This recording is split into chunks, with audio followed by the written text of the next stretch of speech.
अदानी जी की shell companies हैं, उसमें 20,000 करोड़ रुपया किसी ने इन्वेस्ट किया। अदानी जी का पैसा नहीं है, अदानी जी का इंफ्रास्ट्रक्चर बिजनेस है, पैसा किसी और का है। सवाल यह है, ये जो 20,000 करोड़ रुपए हैं, ये किसके हैं? ये सवाल मैंने पूछा। मैंने पार्लियामेंट हाउस में प्रूफ देके, जो मीडिया रिपोर्ट से मैंने निकाला, अदानी जी और नरेंद्र मोदी जी के रिश्ते के बारे में डिटेल में बोला। रिश्ता नया नहीं है, रिश्ता पुराना है। जब नरेंद्र मोदी जी गुजरात के सीएम बने थे, तब से रिश्ता है और उसके बहुत सारे पब्लिक प्रूफ्स हैं। हवाई जहाज में मैंने फोटो दिखाई, नरेंद्र मोदी जी बड़े कंफर्ट में बैठे हुए थे अपने दोस्त, अपने मित्र के साथ। पार्लियामेंट में मैंने दिखाई। यह सवाल मैंने पूछा। फिर मेरी स्पीच को एक्सपंज किया गया। मैंने स्पीकर को डिटेल चिट्ठी लिखी, पॉइंट बाय पॉइंट, कि मैंने कहा कि एयरपोर्ट्स अदानी जी को रूल बदल के दिए गए हैं।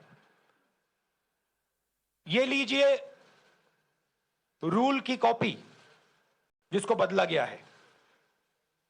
चिट्ठी लिखी, कोई फर्क नहीं पड़ा। फिर मेरे बारे में मंत्रियों ने पार्लियामेंट में झूठ बोला कि मैंने विदेशी ताकतों से मदद मांगी। मैंने ऐसी कोई बात नहीं की है। मैंने कहा स्पीकर से, मैंने जाके कहा, स्पीकर सर, पार्लियामेंट का नियम है कि अगर किसी मेंबर पर कोई एक्यूजेशन लगाता है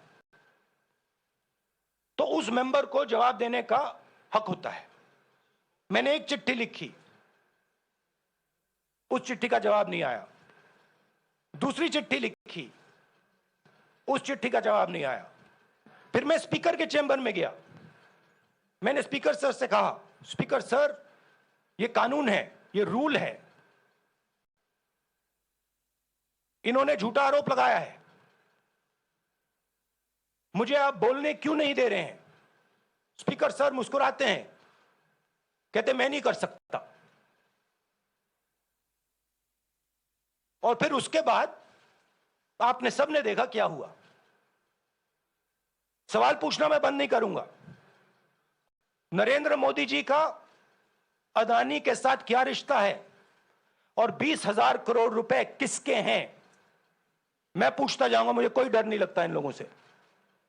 और अगर ये सोचें कि मुझे डिस्क्वालीफाई करके, धमका के, जेल में डाल के मुझे बंद कर सकते, नहीं, मेरी वो हिस्ट्री नहीं है। मैं हिंदुस्तान के लोकतंत्र के लिए लड़ रहा हूं और मैं हिंदुस्तान के लोकतंत्र के लिए लड़ता रहूंगा। किसी चीज से नहीं डरता हूं, यह सच्चाई है। अब आप सवाल पूछिए। एक एक करके प्लीज। हाँ मोहित, I'll say it in English also. Sorry. I'll say it in English also. The question begins few weeks back in Parliament, where I asked the Prime Minister a very specific set of questions. Question number 1, 20,000 crore rupees or $3 billion are in shell companies owned by Mr. Adani. Mr. Adani could not have generated this money. He's an infrastructure business. Where did this money come from? Whose money is it? That was the first question. Whose shell companies are there? These companies are working in the defense field. Why does nobody know whose money this is? There is a Chinese national involved in this. Why is nobody asking the question, who is this Chinese national? That was the first question. Second question was set of questions with proof. were what is the Prime Minister's relationship with Mr. Adani. I showed a picture of the Prime Minister and Mr. Adani's plane relaxing. I gave documentation about the defense industry, about the airports, about statements made in Sri Lanka, about statements made in Bangladesh, pictures of Mr. Narendra Modi sitting with the State Bank chairman in Australia. And I put this proof on the table. Immediately after that, the BJP started its work. My speech was expunged. I wrote a letter to the Speaker with a detailed explanation on the defense industry, on the airports, with press clippings, supporting documents, legal documents, and said, this is the supporting foundation of my speech. I have not made this speech, I have not invented this. This is detailed research, here it is. Nothing happened. Nothing was revoked. My speech today is not part of the record of Parliament. The same, by the way, was done with Mr. Kharge. After that, BJP ministers lied about me in Parliament. They made the statement to distract from the Adani issue. The whole game, disqualification, and all these statements are to distract from the central question, whose money is it? 20,000 crores, whose is it? Kiska hai ye? That's the main question. The whole thing is to distract. So, they said that I've asked foreign forces to help India. Most ridiculous statement. I have never made such a statement. You can look at all the conversations I had in the United Kingdom. Not one such statement was made. In fact, I said this is India's problem. India has to resolve this problem, right? A minister lies on the floor of the House. I wrote to the Speaker and I said, Speaker, sir, it is my right as a member of Parliament, when somebody makes an accusation, to state my position. Please let me state my position. The first letter is not answered. I then write a second letter with more details, saying the names and what was said. Still no answer. I then go to the Speaker's chamber and I say, Speaker, sir, what is going on? We live in a democracy. You are the defender of that democracy.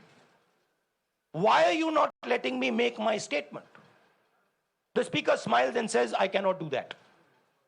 Come and have a cup of tea with me. Right? So this is the whole drama that is being orchestrated to defend the Prime Minister from the simple question, whose 20,000 crore rupees, whose $3 billion went to Mr. Adani shell companies? हाँ जी मोहित, एक minute सबको मौका मिलेगा. राहुल जी, मोहित दुबे हूं मैं. मेरा सवाल ये है कि आप शहीदों. By the way, sorry, I just need to finish that. I left out a part. Look, I'm here defending the democratic voice of the Indian people. I will continue to do that.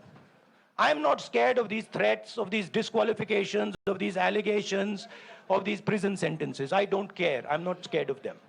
Okay? These people don't understand me yet. I am not scared of them. They are used to everybody being scared of them. I am not scared of them.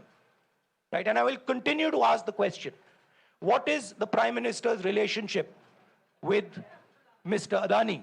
It is an old relationship. It is a relationship that began when he was Chief Minister of Gujarat. Mr. Adani constructed the idea of Resurgent Gujarat, organized all that. This is a partnership. It's a close partnership. I'm going to keep asking that question. Rahul ji, मैं मोहित दुबे हूं. मेरा सवाल यह है कि आप शहीदों के परिवार से आते हैं. आपकी दादी भी डिस्क्वालीफाई हुई, जनता के बीच गई, आप सत्ता में वापस आए. आज के दौर में राहुल गांधी भी डिस्क्वालीफाई हो गए हैं क्योंकि तमाम आपने इश्यूज को उठाया, चीन के इश्यूज को उठाया. क्या राहुल गांधी भी जनता के बीच में जाएंगे और वही वापसी फिर से करेंगे? राहुल गांधी भारत जोड़ो यात्रा में 4.5 महीने जनता के बीच में रहेंगे और वो मेरा काम है, वो मैं करता जाऊंगा. हाँ जी अनवर.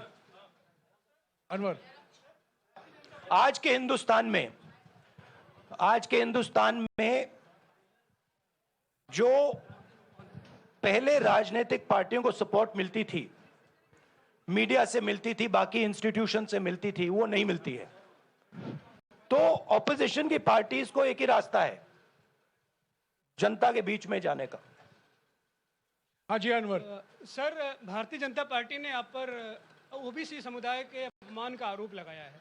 इस पर आप क्या जवाब देना चाहेंगे भारतीय जनता पार्टी को? मैं पिछले भारत जोड़ो यात्रा में, आप मेरी कोई भी स्पीच देख लीजिए, मैं वहां कह रहा हूं सब समाज एक हैं, सबको एक साथ चलना चाहिए, भाईचारा होना चाहिए, नफरत नहीं होनी चाहिए, हिंसा नहीं होनी चाहिए। तो मेरी पोजीशन बिल्कुल क्लियर है। ये ओबीसी का मामला नहीं है, ये नरेंद्र मोदी जी और अदानी जी के रिश्ते का मामला है। 20,000 करोड़ रुपए जो अदानी जी को पता नहीं कहां से मिले, उसके बारे में मैं सवाल पूछ रहा हूं और उसका जवाब चाहिए। बीजेपी ध्यान को भड़काने की कोशिश करती है, कभी ओबीसी की बात करेगी, कभी विदेश की बात करेगी, कभी कुछ और बात करेगी, कभी डिस्क्वालिफिकेशन की बात करेगी, मगर सवाल यही है 20,000 करोड़ रुपए, $3 बिलियन किसका था? संजय मिश्रा। और वो अदानी का पैसा नहीं हो सकता। संजय मिश्रा।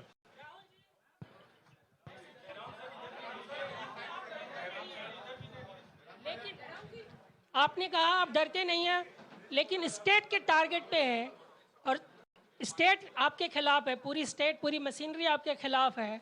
ऐसे में आपके सामने चैलेंजेस बहुत बड़ा है, तो रास्ता क्या है, रणनीति क्या है? देखिए भैया, चाहे स्टेट हो चाहे कुछ भी हो, मैं सच्चाई को देखता हूं, मुझे और किसी चीज में इंटरेस्ट नहीं है।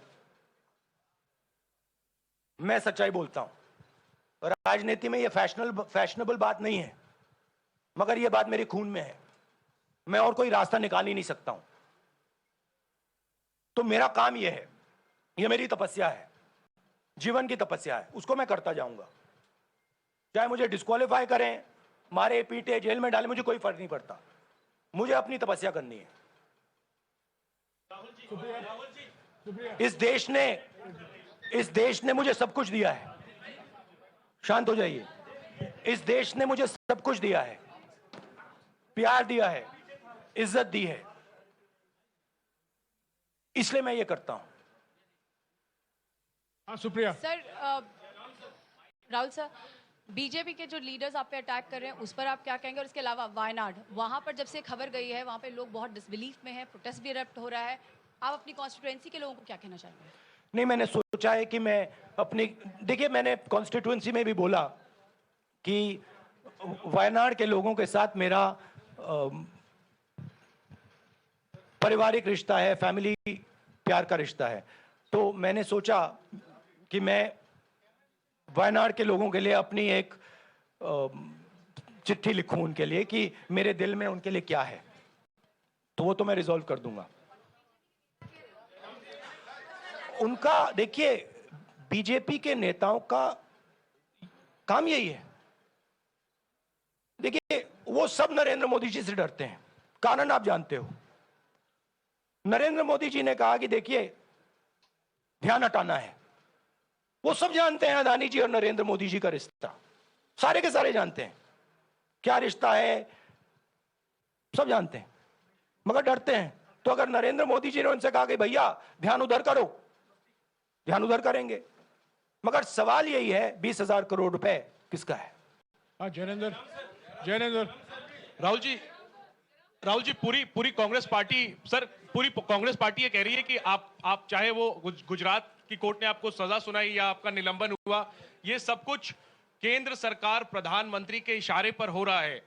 लेकिन बीजेपी कह रही है कि कानून ने अपना काम किया है। तो जो ये दलील है कि कानून ने आपको सजा दी है और उसी की वजह से आपका निलंबन भी हुआ है, इस पर आप क्या कहेंगे? देखिए, लीगल मैटर है, पर ये हुआ है। लीगल मैटर है। मैं हिंदुस्तान के लीगल सिस्टम को रिस्पेक्ट करता हूं। मैं लीगल मैटर पे इस प्रेस कॉन्फ्रेंस में बात नहीं करना चाहता हूं। हाँ संजीव। अगर आपके लीगल सवाल होंगे तो आप हमारी लीगल टीम से पूछ लीजिए। Sanjeev 1 minute. Sanjeev,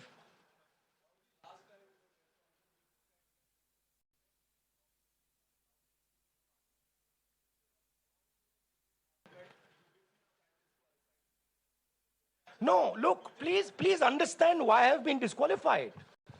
I've been disqualified because the Prime Minister is scared of my next speech. He's scared of the next speech that is going to come on Adani, right? I've seen it in his eyes. So he's terrified of the next speech that is going to come, and they don't want that speech to be in Parliament. That's the issue. That is why, first the distraction, now the disqualification. Please don't be confused about this matter. There is a deep relationship between Narendra Modi ji and Mr. Adani. There is a question.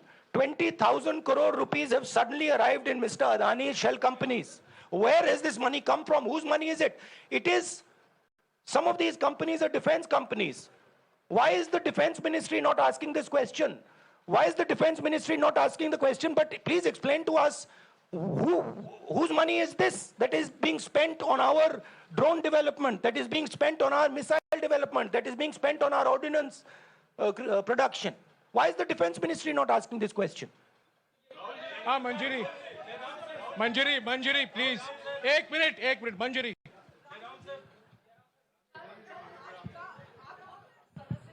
रद्द हुई तो उसके बाद बहुत सारे ऐसे विपक्षी दल जो अभी तक कांग्रेस से दूरी बना के चलते थे वो भी आपके समर्थन में आए। तो आपको क्या लगता है अब वो समय आ गया है जब सारे विपक्ष को एकजुट हो जाना चाहिए? मैं उन सब विपक्षी दलों का धन्यवाद करता हूं कि उन्होंने इस बात में हमारी सपोर्ट की और हम सब मिलके काम करेंगे। रंजीता जिस बयान को लेकर आपको ये सजा सुनाई गई है, क्या आपको लगता है, आपको अफसोस है उस बयान को लेकर? क्या कहेंगे उस बयान पर? अब देखिए, अब ये लीगल डिस्कशन है, उस पे मैं टिप्पणी नहीं करना चाहता हूं क्योंकि ये कोर्ट में मामला है। मगर मैं जो भी सवाल उठाता हूं वो सोच समझ के उठाता हूं। हाँ जी, नीरज राहुल जी अभी कुछ ही दिन पहले लक्षद्वीप के सांसद मोहम्मद फैजल की सदस्यता गई थी और बाद में हाईकोर्ट ने स्टे कर दिया था। अभी उनकी मेंबरशिप रीइंस्टेट नहीं हुई है। देखिए, सुन लीजिए। हाँ। राहुल जी सुन लीजिए, अभी उनकी सदस्यता रीइंस्टेट नहीं है, लेकिन चुनाव आयोग ने चुनाव की घोषणा करने के बाद उसे रोक दिया था।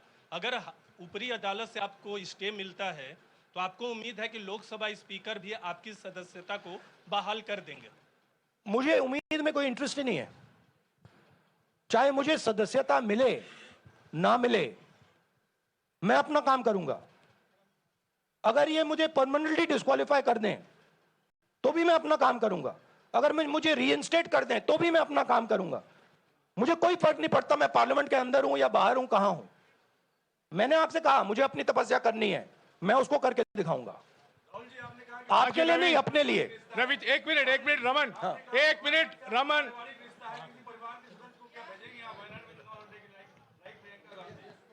It is not up to me, it is up to Congress president कौन जाएंगे।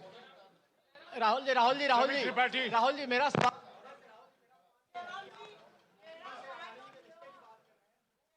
आपके यहाँ बैठे हैं। हाँ। दोनों मुख्यमंत्रियों का भी अडानी जी से रिश्ता है, उनके साथ लेन देन का मामला, उसका कहा जाए धंधे का मामला है।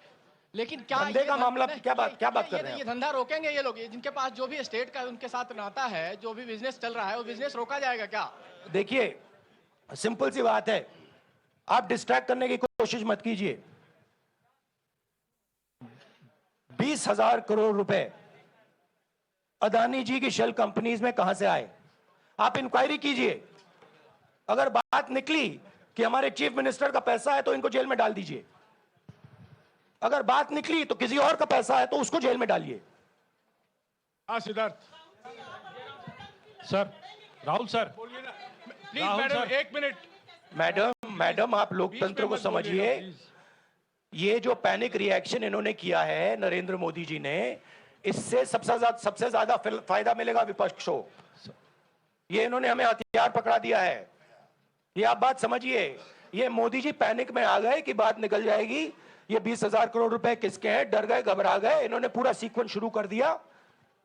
ये विपक्ष को सबसे बड़ा इन्होंने हथियार दिया है। राहुल जी क्योंकि जनता के माइंड में अब एक सवाल आ गया है कि जनता जानती है कि अदानी जी भ्रष्ट व्यक्ति है। अब जनता के माइंड में यह सवाल उठा है कि इस भ्रष्ट व्यक्ति को हिंदुस्तान का प्रधानमंत्री क्यों बचा रहा है। यह मतलब अब सब कुछ बीजेपी के लोग, नरेंद्र मोदी जी सब कुछ इस व्यक्ति को बचाने के लिए क्यों कर रहे हैं। दूसरा सवाल, बीजेपी के लोगों ने कहा कि अदानी पर आक्रमण देश पर आक्रमण है। मतलब इनके माइंड में देश अदानी है और अदानी देश है। बात समझिए। राहुल जी, सिद्धार्थ। राहुल जी, मेरा सवाल आपसे सिद्धार्थ। ये है कि जब आप ये फैसला सामने आया, आपको मैक्सिमम पनिशमेंट जो है इसमें हो सकती है वो आपके लिए मुकर्रर की गई। इस बीच कई लोगों ने ये भी कहा, आपके पार्टी के भी एक सांसद ने कहा कि कम से कम जज को ये देखना चाहिए था कि सामने जो शख्स है वो एक गांधी परिवार से आता है। इस पर आप क्या कहेंगे और आपको लगता है मैक्सिमम पनिशमेंट जो है आपके केस में, मैक्सिमम पनिशमेंट आपके लिए मुकर्रर की गई, क्या आपको इसके पीछे क्या कहना है आपका? वही मैंने कहा, अगर डिस्ट्रैक्शन करना है, मैक्सिमम पनिशमेंट की तो जरूरत है। मिनिमम पनिशमेंट से बात थोड़ी बनेगी। मैं तो सोच रहा था भैया 5 साल होते, 7 साल होते, 10 साल होते, वो भी मिल जाता। मुझे क्या फर्क पड़ रहा है यार Rajdeep,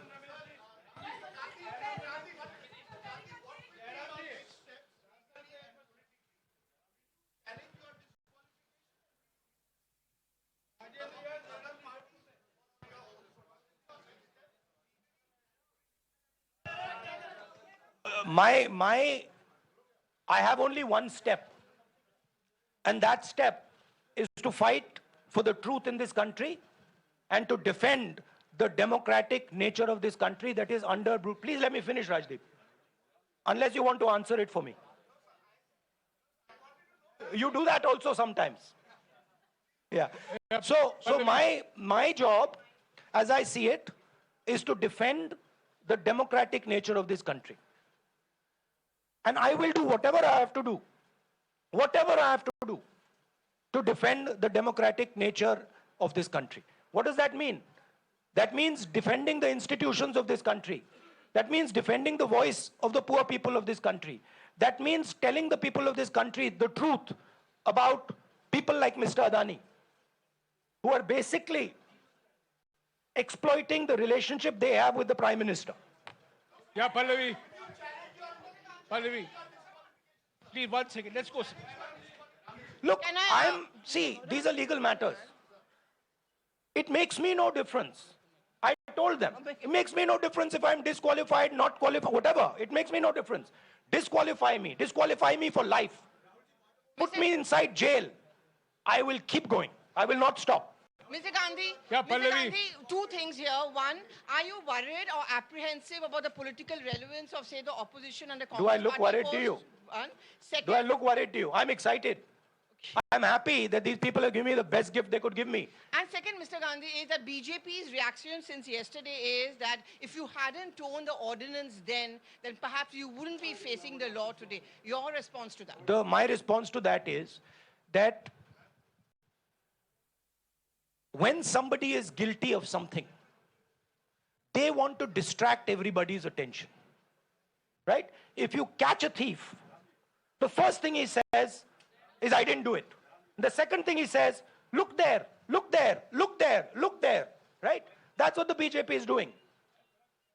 We have caught 20,000 crore rupees entering Mr. Adani's companies. Nobody knows whose money that is. That money cannot be Mr. Adani's money. He does not generate this type of money. So that money has come from someone. All this, OBC, disqualification, anti-national, all this is to distract from the panic that the Prime Minister is feeling. That his relationship with Mr. Adani is going to be exposed. Let me tell you, that relationship is going to be exposed. Nobody is going to stop that. It is going to happen. Because the opposition is going to press this thing until we find the answer. हाँ रवि सिसोदिया जी को दे दो. राहुल जी जो judgement आया उसको लेकर BJP ने उसको किया है कि आपने ओबीसी का अपमान किया. पूरे देश में प्रेस कॉन्फ्रेंस करने की तैयारी कर रहे हैं कि आपने ओबीसी का अपमान किया था. भैया देखिए, पहला आपका अटेम्प्ट वहां से आया, दूसरा आपका अटेम्प्ट यहां से आया, तीसरा आपका अटेम्प्ट यहां से आया. आप इतनी डायरेक्टली बीजेपी के लिए क्यों काम कर रहे हो? थोड़ी डिस्क्रेशन से करो यार, थोड़ा घूम घाम के पूछो. क्या आपको ऑर्डर दिया है क्या? देखो मुस्कुरा रहे हैं. घूम घाम, मैं आपको उदाहरण देता हूं. आप थोड़ा घूम घाम के निकाल नुकुल के बोलो. देखो ऐसे बोलो पहले, राहुल जी. हाँ, तो please if you want to work for the BJP, then bring a BJP flag symbol here and put it on your chest. Then I'll answer you the same way I answer them. Don't pretend to be a pressman. Vikrant. Rahul ji हवा निकल गई. Rahul ji BJP के लोग बार बार ये बात कहते हैं कि आपने जब विदेश में जाके भाषण दिया तो उन्होंने कहा माफी मांग लेते. अभी कहा कि कोर्ट में आपसे कहा कि आप माफी मांग लेते. तो जब ये लोग कहते हैं राहुल गांधी माफी मांग लेते, तो राहुल गांधी क्या सोचते हैं? राहुल गांधी सोचता है मेरा नाम सावरकर नहीं है, मेरा नाम गांधी है. गांधी किसी से माफी नहीं मांगता. और मैंने कहा, पार्लियामेंट हाउस में कहा कि भैया मुझे बोलने दीजिए ना, एक बार तो बोलने दीजिए. 2 बार चिट्ठी लिखी, तीसरी बार मैं पर्सनली स्पीकर से जाके कहता हूं, स्पीकर सर प्लीज, आप डेमोक्रेसी के लोकतंत्र के आप प्रोटेक्टर हैं, मुझे बोलने दीजिए. मुस्कुरा के कहते हैं भैया मैं तो नहीं कर सकता. आप नहीं कर सकते तो कौन कर सकता है? शायद मुझे जाके मोदी जी से पूछना पड़े, वो तो करने नहीं देंगे. तो मेरा जो पॉइंट है, इस देश में लोकतंत्र खत्म हो गया है. इस देश के लोग जो इनके दिल में है, हमारे दिल में है, बोल नहीं सकते हैं. इस देश के इंस्टीट्यूशंस पर आक्रमण हो रहा है. और उस आक्रमण का मैकेनिज्म क्या है? उस आक्रमण का मैकेनिज्म नरेंद्र मोदी जी और अदानी जी का रिश्ता है. वो फाउंडेशन है. मैं नरेंद्र मोदी जी पर सवाल नहीं पूछ रहा हूं, मैं अदानी जी पर सवाल पूछ रहा हूं. बीजेपी अदानी जी को क्यों प्रोटेक्ट कर रही है? आप नरेंद्र मोदी जी को प्रोटेक्ट कीजिए. मैं अदानी जी पे पूछ रहा हूं, आप अदानी जी को क्यों प्रोटेक्ट कर रहे हो? आप इसलिए अदानी जी को प्रोटेक्ट कर रहे हो क्योंकि आप ही अदानी हो. Thank you. Thank you.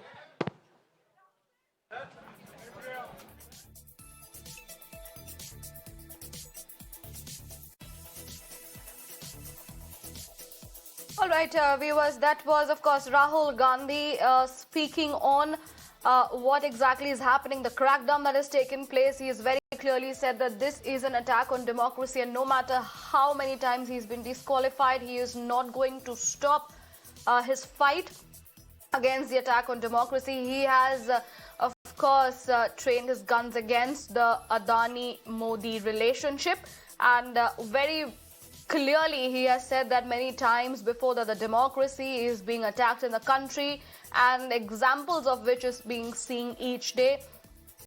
He's also reiterated that despite asking questions in the parliament regarding the relationship between the Prime Minister and Adani, there was no response.